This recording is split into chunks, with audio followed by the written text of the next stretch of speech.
प्यारे बच्चों, आज हम व्यंजन संधि पर बात करेंगे। इसके पहले हम संधि के तीनों भेद पर बात कर चुके हैं। स्वर संधि के पांचों भेद को हम डिस्कस कर चुके हैं। अब हम संधि के दूसरे भेद व्यंजन संधि पे बात करेंगे। व्यंजन के बाद स्वर अथवा व्यंजन आने पर उनमें जो परिवर्तन होता है या विकार आता है उसे क्या कहते हैं?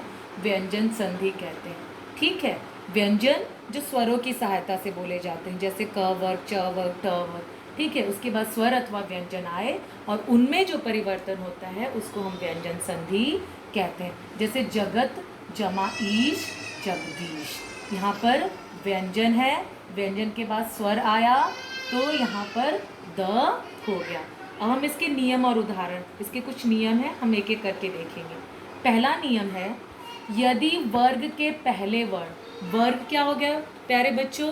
क वर्ग, च वर्ग, ट वर्ग, त वर्ग, प वर्ग। क वर्ग हम जब कहते हैं तो उसमें क ख ग घ अंग गया। च वर्ग जब हम कहते हैं तो च छ ज झ इया। ट वर्ग हम जब कहते हैं तो ट ठ ड ढ अणा। त वर्ग त थ द ध न। प वर्ग में प फ ब भ म। ठीक है, तो किसी भी वर्ग के पहले वर्ण, पहला वर्ण क्या हो गया? क, च, ट, त, प के बाद कोई स्वर आ जाए। ठीक है, क, च, ट, त, प के बाद कोई स्वर आए या वर्ग का तीसरा या चौथा वर्ण आ जाए तो क वर्ग का तीसरा क्या हो जाएगा? ग, चौथा घ। च वर्ग का तीसरा ज, चौथा झ। ट वर्ग का तीसरा ड, चौथा ढ। प वर्ग का तीसरा ब, चौथा भ। ठीक है, आ जाए। या फिर पहले वर्ण के बाद य र ल व ह आ जाए तो पहले वर्ण की जगह तीसरा वर्ण ले लेता है। बिल्कुल प्यारे बच्चों, एकदम आसान है, ध्यान से देखें। हर वर्ग के पहले वर्ण के बाद या तो स्वर आ जाए या फिर वर्ग का तीसरा या चौथा वर्ण आ जाए या फिर य र ल व ह आ जाए तो पहले वर्ण यानी कि क का क्या हो जाएगा? ग हो जाएगा। पहले वर्ण का तीसरा वर्ण हो जाता है। दूसरे शब्दों में कहें तो क का ग, च का ज, ट का ड तथा प का ब हो जाएगा। अब इसको हम उदाहरण के साथ देखेंगे। क का ग कैसे?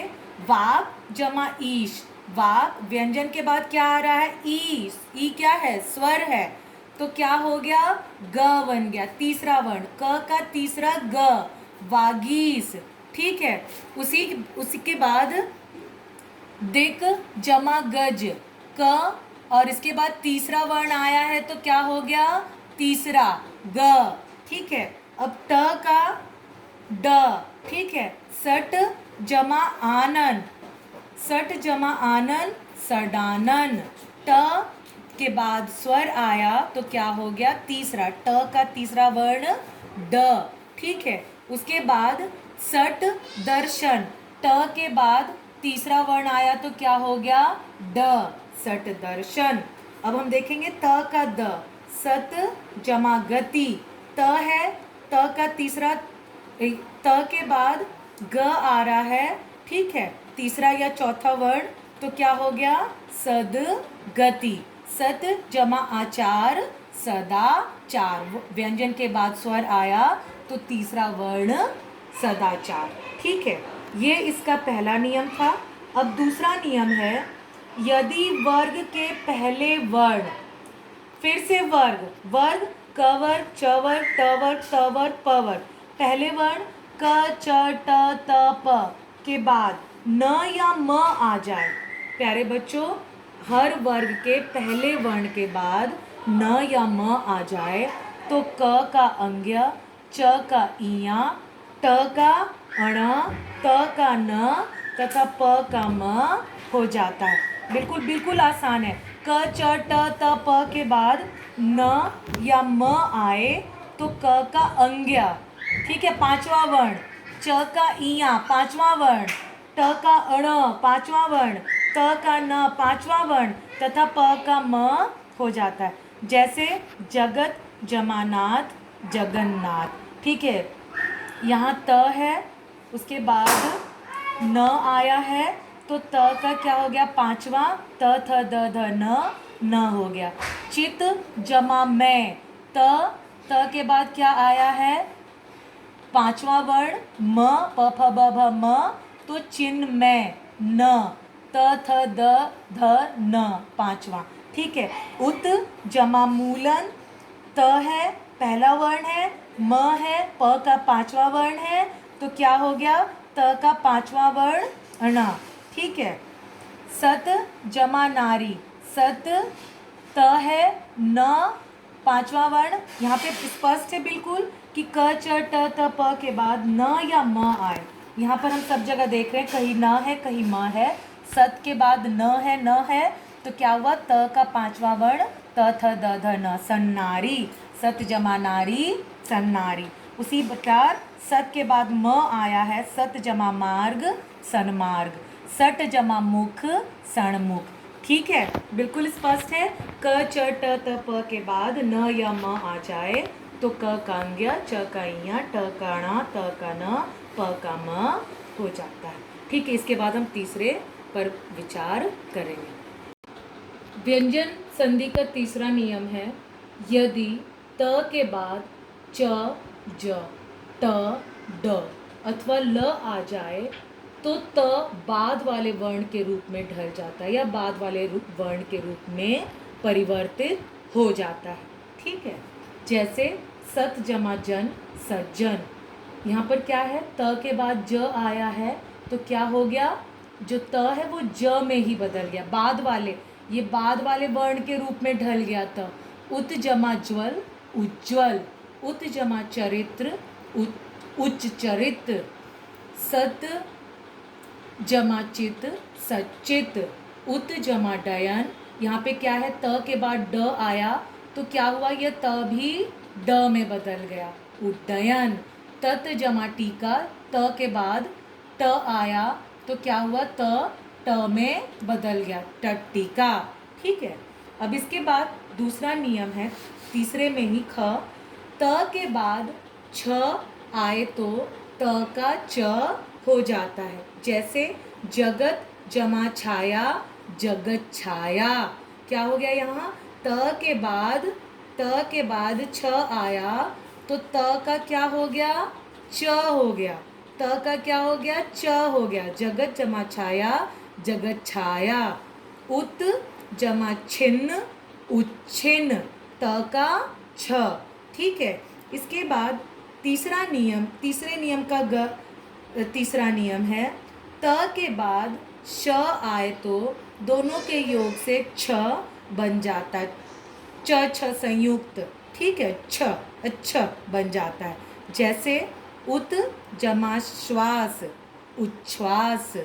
सत जमा शास्त्र सच छास्त्र। ठीक है। क्या है नियम, त के बाद श आ जाए तो च छ संयुक्त हो जाता है। उत जमा श्वास त है, त के बाद स आया तो क्या बन गया, छ छ छ छ छ उच्छ्वास उच्छ्वास। अगला नियम है, ये सब त संबंधी नियम है। ठीक है। अगला नियम है, त के बाद ह आने पर द ध संयुक्त हो जाता है। जैसे उत जमा हार उद्धार। तत जमा हित तद्धित। उत जमा हार उद्धार, तत जमा हित तद्धित। त के बाद ह आए तो द ध संयुक्त हो जाता है। अब हम व्यंजन संधि के चौथे नियम पर बात करेंगे। व्यंजन संधि का चौथा नियम है म संबंधी नियम। ठीक है। म में पहला है, म के बाद क वर्ग च वर्ग ट वर्ग त वर्ग या प वर्ग का कोई व्यंजन आ जाए तो म की जगह उसी वर्ग का पंचम वर्ण, जैसे क है तो अंग्य, क वर्ग है तो च वर्ग है तो ञ, ट वर्ग है तो ण, त वर्ग है तो न, प वर्ग है तो म अथवा अनुस्वार हो जाएगा। एक बार फिर से समझा रही हूँ, म के बाद, ठीक है, क घ क ख ग घ अंग्या या च वर्ग या ट वर्ग या त या प वर्ग का कोई भी व्यंजन आए तो म की जगह उसी वर्ग का, जो वर्ग है उसी वर्ग का पंचम वर्ण या अनुस्वार आ जाएगा।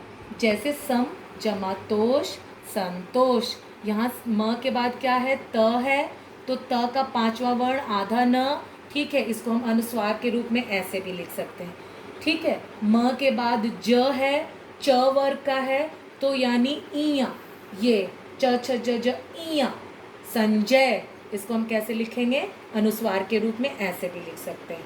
अहम, म के बाद क है, तो क्या हो जाएगा, क का पांचवा वर्ण, क ख ग घ अंग्य, अहंकार, अहंकार विसर्ग के रूप में ऐसे भी हम लिख सकते हैं। अब म संबंधी दूसरा नियम है, म के पश्चात, म के बाद य र ल व श दंत्य स या ह आए तो म की जगह अनुस्वार हो जाएगा। बिल्कुल सरल है। म के बाद य र ल व तालव्य श दंत्य श या ह हो तो म की जगह अनुस्वार हो जाएगा। जैसे सम जमा योग, म के बाद य आ रहा है तो अनुस्वार संयोग। सम के बाद र आ रहा है, सम जमा रक्षक संरक्षक, यहाँ पर अनुस्वार, ठीक है। अब म संबंधी तीसरा नियम है, म के बाद न या म आने पर म बाद वाले वर्ण के अनुसार ढल जाता है। म के बाद न या म आने पर म बाद वाले, जैसे सम जमा निधि, यहाँ पर सम, उसके बाद न आया है तो सन्निधि, ठीक है। सम जमा निधि, यहाँ पर ये जो म है ये अगले वर्ण के अनुसार न या म आने पर न में ढल गया।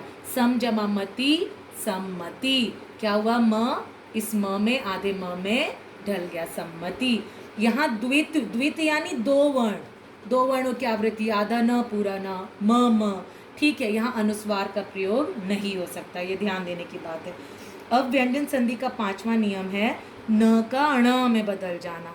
जब भी री, री, र, श के बाद न आए तो अण हो जाता है। री, री, र, श के बाद न आए तो अण हो जाता है। जैसे परि जमा नाम, परिणाम, मर जमा न, मरण, कृष जमा न, कृष्ण, त्रिश जमा ना, तृष्णा, ठीक है।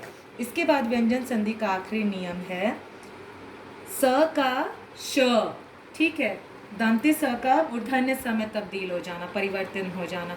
यदि स व्यंजन से पूर्व, स से पूर्व, अभी हम म में बाद की बात कर रहे थे, स से पूर्व अ या आ से कोई अलग स्वर आए तो स का मूर्धन्य स हो जाता है। जैसे अभी जमा सिक्त, अभिषिक्त, यहाँ दंत्य स है, उसके पहले अ आ से कोई भिन्न स्वर आया हुआ है तो यहाँ पर मूर्धन्य स हो गया, अभी जमा सिक्त, अभिषिक्त। नी जमा सेद, निषेध, स के पहले कोई भिन्न वर्ण स्वर, अ आ को छोड़ करके भिन्न स्वर वर्ण, ठीक है, तो क्या हो गया, निषेध, ठीक है। प्रति जमा स्था, प्रतिष्ठा, ये क्या हो गया, स मूर्धन्य स में तब्दील हो गया। प्यारे बच्चों, इसी के साथ व्यंजन संधि आपका पूरा होता है। और भी इसमें बहुत सारे नियम हैं, लेकिन मुझे जो नियम आवश्यक लगे और जो सरलता से आपको समझ में आ जाए, मैंने उसी का व्याख्यान दिया है। आप इसको देखें और समझने का प्रयास करें। अगले वीडियो में हम विसर्ग संधि पर बात करेंगे। धन्यवाद।